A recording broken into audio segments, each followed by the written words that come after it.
Mes chers abonnés, mesdames, messieurs, peuple congolais, chers membres de la diaspora, individuellement et collectivement, du nord au sud, de l'est à l'ouest et au centre, tant au niveau citoyen qu'intellectuel, politique, militaire, religieux et ou spirituel, je vous informe que la mémoire, qu'elle soit bonne ou mauvaise, doit être transmise. Et pourquoi? Parce que d'un côté, un peuple qui n'a pas de mémoire commune, plus ou moins consensuelle, à partager et à transmettre, ce peuple-là sera toujours en proie aux mêmes erreurs, aux mêmes drames, aux mêmes tragédies, aux mêmes amalgames, au négationnisme, à la guerre des mémoires, à l'oubli. Et n'oublions pas à la repentance.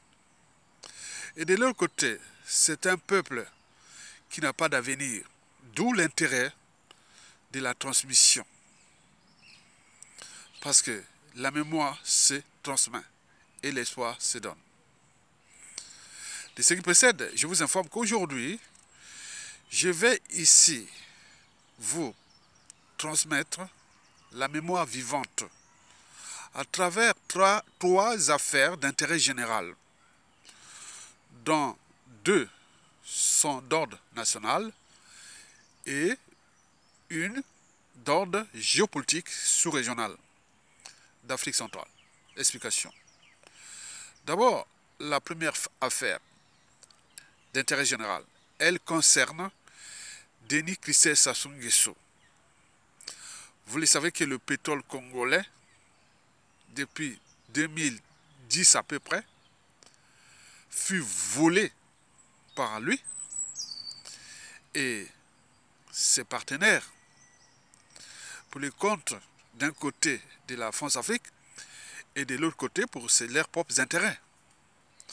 Et donc, comme ça ne suffisait pas, et là, Denis Christophe Sassou Nguesso s'acharne maintenant à l'existentialisme même du Congo. L'existence du Congo est en danger à cause de Denis Christophe Sassou Nguesso. Historiquement, partout dans le monde, on ne vend pas ces terres. Je voulais expliquer que la civilisation a commencé par les terres, la sédentarisation. Nous étions tous dans le nomadisme. Et à la fin du Paléolithique, nous avions commencé ce qu'on appelle le néolithique, c'est-à-dire la sédentarisation, les terres, construire les villages, faire l'agriculture, etc. La terre, c'est le lien qu'on ne doit pas détruire comme ça. C'est vital. Mais or là, il est en train de mettre en danger la survie d'un peuple. La survie d'un peuple. Et c'est ça le danger. Et qui le guette sans le savoir. Alors, pourquoi Denis Christophe Sassou Nguesso est-il en danger? C'est pour deux raisons très importantes. La première raison est politique. Vous le savez que toute dictature a durée de vie limitée, que tout a un début et une fin. Est-ce que Denis Sassou Nguesso a-t-il fait, ou Denis Christophe Sassou Nguesso a-t-il fait la lecture de la chute de la plupart des dictateurs? Qui sont-ils devenus enfants clons de ces dictateurs-là? Beaucoup en ont payé le prix. Il faut en tenir compte aussi de notre anthropologie. Elle n'est pas bonne. Dès qu'on a un pouvoir, on a tendance à rendre justice soi-même. Et combien de futurs bourreaux Denis Christophe Sassou Nguesso a déjà fabriqués dans ce pays? Vous le savez que Denis Sassou Nguesso a laissé libre cours à son fils de faire ce qu'il a fait là, en vendant nos terres aux Rwandais. Vous imaginez les contentieux à venir que lui et son papa vont nous laisser, aux enfants et aux petits-enfants, du jamais vu. Denis Christelle Sassou Nguesso est en danger parce que d'un point de vue politique, il y a des gens qui attendent au moment venu, quand ils auront récupéré les moyens de l'État. Les institutions, les administrations, les pouvoirs et contre-pouvoirs, etc. Les partenariats. Où va-t-il se cacher? Peut-être sur la planète Mars. La traîtrise se paie toujours en monnaie des singes. Ou ceux et celles qu'il a trahis, c'est-à-dire le peuple congolais, rendra certainement justice. Là, il y a eu injustice. Donc, d'un point de vue politique, Denis Christelle Sassou Nguesso est déjà dans la nasse. Et c'est fini. Et c'est bien comme ça. Il va en payer le prix. La deuxième raison pour laquelle Denis Christelle Sassou Nguesso est en danger, un géopolitique. Vous le savez que chez nous, tout est par appartenance. Au lieu de vendre ces terres du Congo-Brazza, surtout de la partie nord, et notamment dans la Kivette, et en particulier dans le triangle de Bermude, c'est-à-dire Oyo, Obuya, Tikapika, Olombo, Tikapika, tout ça, ou même de la Kivette, mais pourquoi aller vendre que les terres du Sud Congo, où depuis 1997, son papa et ses partenaires France Afrique et compagnie n'essaient de s'acharner contre le but même de la condition humaine, sociale et existentielle des sudistes. Vous le savez que nous sommes comme dans la guerre des voisins. Quand les mots, les injures, les menaces et autres ne suffisent plus, que le danger est proche. Et quand les sudistes ou les Congolais du Sud alertent, alertent, alertent, ah oui, c'est comme les serpents à sonnette. Attention, danger. Et donc c'est pour ces deux raisons-là, politique et géopolitique, que je dis que Denis Christelle Sassou Nguesso, il est temps de rendre public ces contrats opaques, l'opacité totale, dont on sait déjà que c'est quelque part un plan occidental de la domination d'Afrique centrale. Ils ont déjà damé le pion à la République démocratique du Congo. Ils cherchent maintenant à damer le pion à la République du Congo. Ça sera le tour du Gabon, de l'Angola, etc. Pour que les Tutsis puissent régner en maître sous l'ensemble de la sous-région comme tribu vassale contre les Bantous, etc. Vous le savez ça. Nous sommes au cœur des affaires d'État, des raisons d'État. Vous le savez que ces choses-là se finissent très mal, Denis Christelle Sassou Nguesso. Rendez-nous public les contrats là pour les générations actuelles et futures. Et si tu ne veux pas aussi toi-même te sacrifier par la suite et aussi tes enfants et petits-enfants au regard des tensions en cours. Vous n'avez pas le monopole de ce que vous avez fait au peuple du Sud, Congo. Vous n'avez pas le monopole de faire ça contre le peuple congolais. Vous imaginez. Donc je suis calé pour vous alerter que rendrez public ces contrats-là parce que de gré ou de force, vous allez en payer le prix de cette traîtrise. Et donc je ne suis que là pour vous alerter que l'État est tellement sans foi. Et dans l'État, on ne sait pas qui est qui. Ton père saura peut-être dire la traversée du désert de 1992 à 1997. N'eût été le coup d'État France-Afrique, vous serez déjà dans la mer depuis la nuit de temps. Et cette fois-ci, vous allez en payer très lourd, très cher. Entre déclassement généralisé, l'exil forcé, parfois sans passeport, la case prison, et même d'autres disent, va même plus loin, les crimes. Il y a aussi dans la résistance, dans l'opposition, il y a aussi des gens qui sont comme vous. Ils sont entraînés, conditionnés sous emprise d'ailleurs, de rendre justice là où il y a injustice.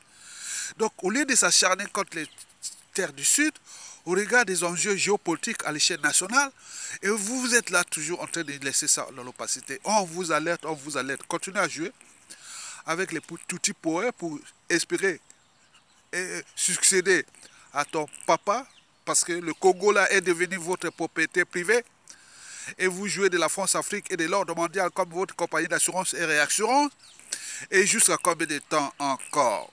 Mesdames, Messieurs, peuple congolais, la solution qui viendra de cette affaire-là j'en ai sélectionné à travers la synthèse des propositions, des mots MAUX que les Congolais ont tenus à travers les médias et réseaux sociaux, les canaux de l'ombre et autres. Donc, j'en ai sélectionné 3 solutions. Voici les 3 solutions.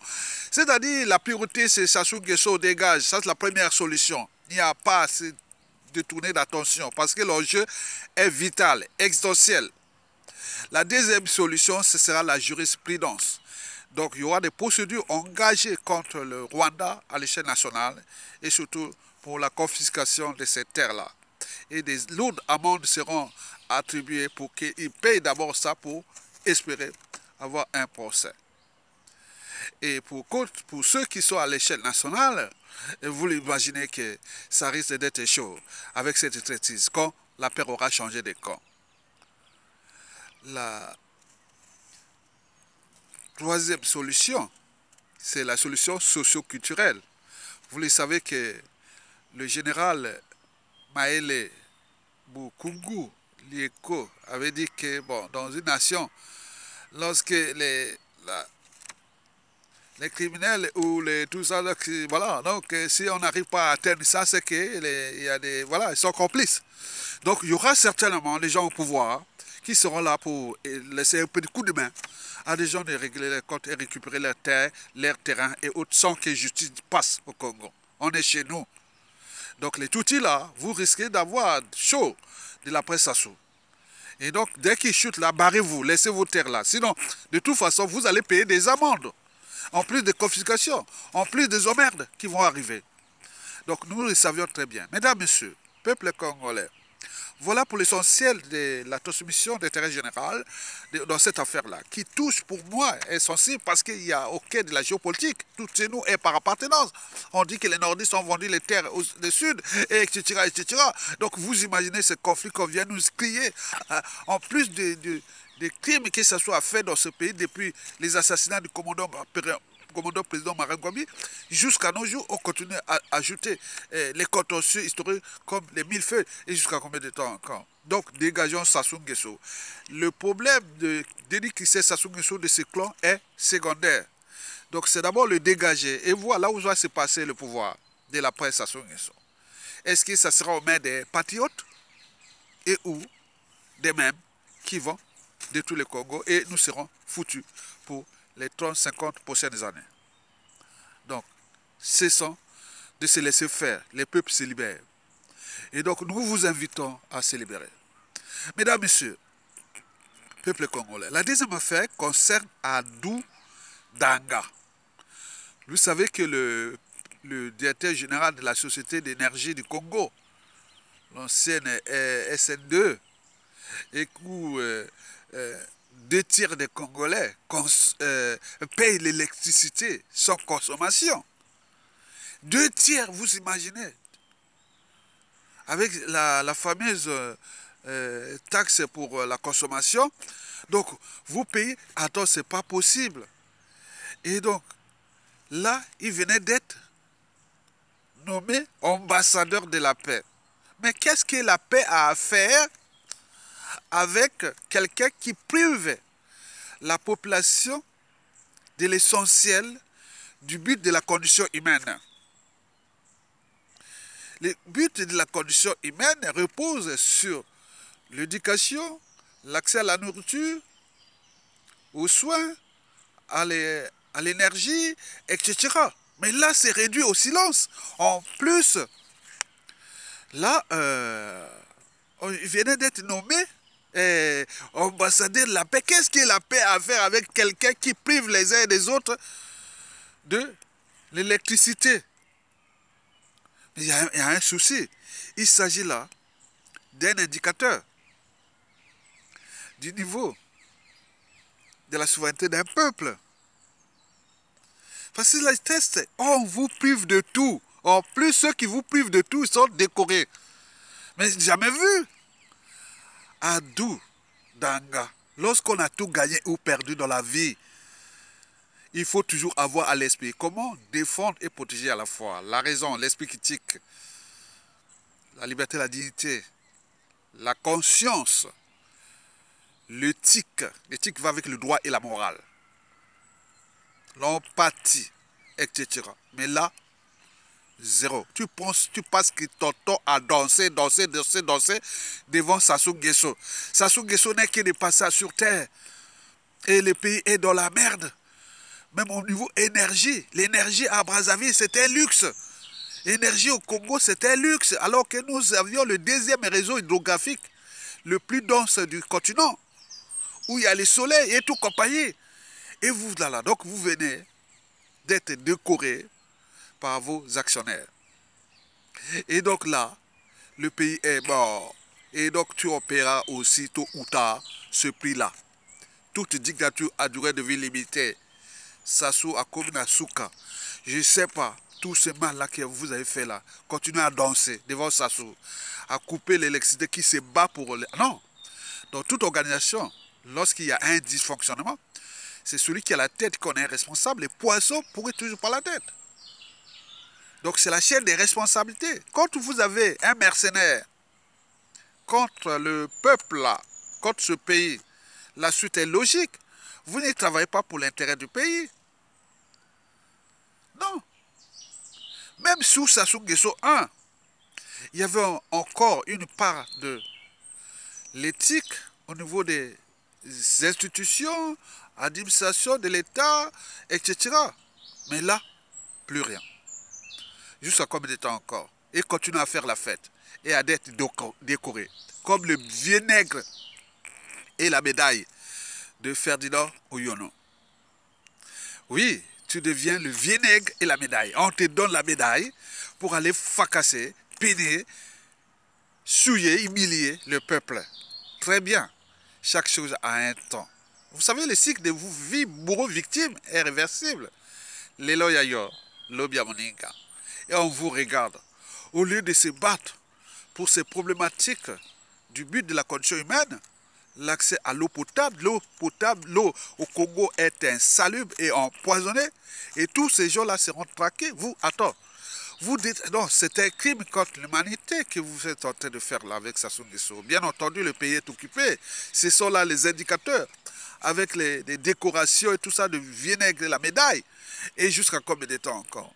Et continuer à jouer avec ça. Nous sommes là pour alerter, sensibiliser, conscientiser et mobiliser. Parce qu'à tout instant, tout peut changer. Et vous serez là. Ah oui, vous direz qu'on ne punit pas éternellement un peuple comme ça. Je vous dis oui. Ouais. Continuez. La troisième et la dernière affaire est géopolitique, d'intérêt général aussi. Vous le savez que le président Félix Tshisekedi, je vous le rappelle qu'il était né, il est né le 13 juin 1963 à Kinshasa. 13 juin 1963 à Kinshasa. Moi, le 1er juin 1963 à Brazzaville. Donc, on a une différence de 12 jours. Et donc, lui, chacun peut avoir... On peut être né dans un endroit plus proche, mais on sait que chacun a ça, son éducation, son état d'esprit et autres. Vous le savez que Félix Tshisekedi venait d'être humilié à l'Élysée. Eh bien oui, par qui? Par le parrain de la France-Afrique et le co-parrain occidental. Le président Emmanuel Macron, le président français, a copieusement humilié Félix Tshisekedi. Grave. Il venait d'être humilié. Et pourquoi? Parce qu'au lieu de lui donner un coup de main, mais là on lui demande d'aller négocier avec Paul Kagame, l'agresseur, au Rwanda, en Angola. On lui demande, va négocier là-bas, avec Paul Kagame là-bas, l'agresseur, chez qui c'est Joyeux Lorenzo, et qui ces derniers temps, Emmanuel Macron fait des loges. Et donc quand on fait des loges, les hommes d'Occident, quand ils font des loges à un président africain qui soit de fait et ou de droit, c'est qu'il est dans la NAS. Donc, Joao Lorenzo est dans la NAS. Il y a le pétrolier Total, il y a la France Afrique, là aussi là-bas, et beaucoup de choses qui sont passées depuis le coup d'État. L'Angola avait aidé Sassou Nguesso à nous damer les pions. Donc, ils ont encore ce pacte-là, ils sont là, toujours ensemble. Joao Lorenzo, qu'on croyait qu'en 2017, qu'il allait changer la géopolitique et autres, mais rien du tout, elle est rentrée dans la NAS. Et donc là, et le parrain France-Afrique de Sassou Nguesso et co-parrain occidental de Sassou Nguesso a demandé à Félix Tshisekedi d'aller négocier l'occupation rwandaise chez les Angolais. Vous imaginez. Et donc lui, il va... Donc le voyage là, ce fut qu'une grande vadouille. Rien du tout. Sans contrat ni quoi que ce soit. Mawa, Sony. Et donc ça prévoit quoi? Ça prévoit déjà ce que nous allons vivre au Congo-Brazzaville. Si on n'y prend pas conscience que ces gens-là vont placer peut-être un autre pion et qui va, enterrer définitivement le Congo-Brazzaville. Vous imaginez Félix Tshisekedi aller pleurer c'est les donneurs d'ordre de Paul Kagame. Et on lui demande, va négocier avec un autre, et voilà. C'est quoi cette affaire-là? C'est que le RDC est fouchu. Sans révolution intellectuelle ni citoyenne, ce pays-là est fouchu. Il faut une révolution intellectuelle et citoyenne, comme ce fut dans les années 60, au temps de Lumumba. Et depuis, les églises de réveil, etc., ont pris le pouvoir. Et donc l'intellectualité, la citoyenneté est réduite au silence. Et donc pour ce faire, où règne la révolution politique, des conflits d'intérêts, du tribalisme, des passe-droits, des nominations et tout ça. Et voilà un pays fouchu. Et donc nous sommes là en train de vivre, de voir une grande nation qui aurait pu devenir la première puissance économique et militaire d'Afrique. La vache à relais des minéraux et des terres rares, nécessaires, indispensables, vitales aux technologies civiles, militaires et aérospatiales. Et ce pays-là est réduit au silence. Et les Occidentaux sont en train de travailler stratégie pour que l'Afrique centrale soit toujours là-bas.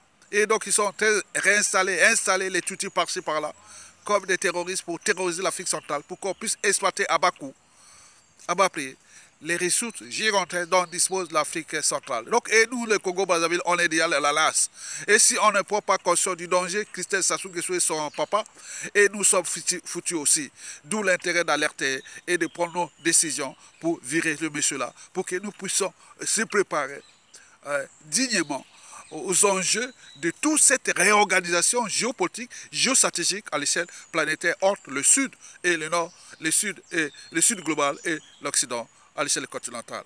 Likez, partagez et soutenez la résistance. Tokolonga, à bientôt.